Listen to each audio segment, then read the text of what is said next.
ఆషాఢ మాసంలో ఎన్నో ముఖ్యమైనటువంటి పర్వదినాలు అయితే వస్తాయండి. ఇప్పుడైతే నేను మీకు డేట్స్ అనేటివి జూన్ నెలలో, జూలై నెలలో అంటే మీకు ప్రారంభం మరియు ముగింపు తేదీల మధ్యలో ఏ ఏ ఫెస్టివల్స్ అనేటివి ముఖ్యంగా జరుపుకుంటాము వాటి గురించి నేను తెలియజేస్తానండి. జూన్ 26వ తేదీ మనకి ఆషాఢ మాసం ప్రారంభం. ఈ రోజున మనకి ఆషాఢ గుప్త నవరాత్రులు అనేవి ప్రారంభమవుతాయండి. చంద్రోదయం కూడా ఈ రోజేనండి. తర్వాత జూన్ 27వ తేదీన పూరిలో జగన్నాథ స్వామి రథయాత్ర అనేది జరుగుతుంది. 28వ తేదీన మొహరం పండుగ, 29వ తేదీన లష్కర బోనాలు, పివి నరసింహారావు జయంతి, జూన్ 30వ తేదీన స్కంద పంచమి అండి.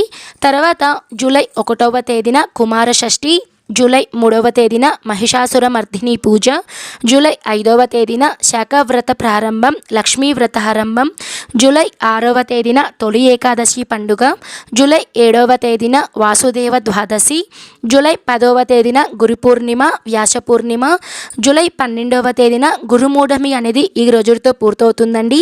తర్వాత జూలై 13వ తేదీన సికింద్రాబాద్లో మహంకాళి అమ్మవారి జాతర, జూలై 14వ తేదీన సంకటహార చతుర్థి వ్రతం, జూలై 17వ తేదీన దక్షిణాయనం అనేది ప్రారంభమవుతుందండి. తర్వాత జూలై 20వ తేదీన హైదరాబాద్లో బోనాలు, తర్వాత జూలై 23వ తేదీన బాలగంగాధర్ జయంతి, జూలై 24వ తేదీన చుక్కల అమావాస్య, చౌడేశ్వరి దేవి జయంతి. ఇదండి ఓవరాల్గా ఆషాఢ మాసంలో వచ్చేటువంటి ముఖ్యమైనటువంటి పండుగలండి.